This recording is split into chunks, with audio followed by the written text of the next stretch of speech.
สบายดีท่านผู้ชมที่เคารพทุกท่านเวลานี้เซเลนสกีประธานาธิบดีเถื่อนของยูเครนได้พยายามออกมาสร้างวาทกรรมและสร้างภาพพจน์ด้านลบแก่รัสเซียโดยเซเลนสกีได้บอกว่ารัสเซียนั้นเป็นภัยคุกคามต่อสหภาพยุโรปต่อ NATO และเป็นภัยคุกคามต่อสันติภาพโลกรัสเซียจะบ่หยุดอยู่เฉพาะแต่หุกหานยูเครนเท่านั้นเพราะเป้าหมายที่แท้จริงของรัสเซียนั้นก็คือการยึดครองยุโรปนั่นเองอันนั้นคือสิ่งที่เซเลนสกีได้กล่าวมาโดยตลอดขณะเดียวกันเซเลนสกีก็ยังได้ออกมาบอกว่าเวลานี้การสู้รบกันอยู่ในแนวหน้าระหว่างรัสเซียกับยูเครนนั้นโดยเฉพาะอยู่ที่เมืองโปรคอฟสถานการณ์ของกองทัพยูเครนเป็นไปอย่างยุ่งยากลำบากแต่ในความเป็นจริงแล้วสถานการณ์ของกองทัพยูเครนอยู่ที่เมืองแห่งนี้ถือว่าอยู่ในขั้นวิกฤตแล้วท่านผู้ชมเพราะกองทัพของยูเครนได้ถูกปิดล้อมจากกองทัพของรัสเซียเป็นที่เรียบร้อยแล้วเป็นเรื่องยากที่กองทัพของยูเครนนั้นจะสามารถพลิกกลับมาเป็นฝ่ายได้เปรียบในการต่อสู้กันอยู่เมืองแห่งนี้ขณะเดียวกันกองทัพของรัสเซียก็ได้เปิดโอกาสให้แก่กองทัพของยูเครนมีทางเลือกอยู่3ทางเลือกด้วยกันนั่นก็คือถอนกองทัพของยูเครนออกจากเมืองแห่งนี้ทันที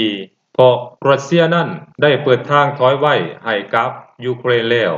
ทางที่2คือออกมายอมจำนนต่อกองทัพรัสเซียทั้งนี้ก็เพื่อเป็นการรักษาชีวิตของนายและพลทหารของยูเครนไว้นั่นเองและใน 2-3 มื้อที่ผ่านมานั้นก็มีนายและพลทหารของยูเครนได้ทยอยออกมายอมจำนนหลายพันคนแล้วท่านผู้ชมส่วนว่าทางเลือกที่3นั่นก็คือถ้าบ่เลือกทางเลือกที่1และทางเลือกที่2นั่นก็ต้องยอมเป็นปุ๋ยบำรุงดินและเป็นเป้าซ่อมยิงให้กับกองทัพโดรนและสไนเปอร์ของรัสเซียซ่อมมือต่อไปถ้าหากว่ากองทหารของยูเครนหรือว่ากองทัพของยูเครนเลือกทางเลือกที่3นี่แล้วพวกเฮาก็คงจะเห็นโรงบทซีนขนาดใหญ่ของรัสเซียเริ่มทำงานอย่างแน่นอนท่านผู้ชมฮอดเวลานั้นนายและพลทหารของยูเครนก็คงจะบ่สามารถกลับไปหาครอบครัวกลับไปหาบุคคลอันเป็นที่รักของตนได้อย่างแน่นอน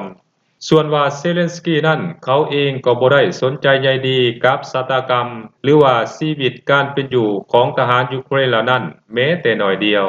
เพราะมีหลายครั้งทั้งนายและพลทหารของยูเครนได้ขอถอนทัพเวลาที่เจอกับความยุ่งยากลำบากหรือว่าเจอกับการปิดล้อมของรัสเซียนั่น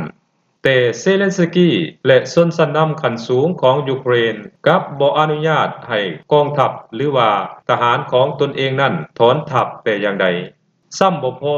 ยังบังคับให้นายและพลทหารของตนนั้นสู้รบกับกองทัพรัสเซียจนถึงวินาทีสุดท้ายอันนั้นมันได้แสดงให้พวกเขาเห็นว่าเซเลนสกีและชนชั้นนำขั้นสูงของยูเครนนั้นบ่ได้สนใจหรือว่าเห็นคุณค่าของทหารชั้นผู้น้อยของตนเองแม้แต่น้อยเดียวท่านผู้ชมสบายดี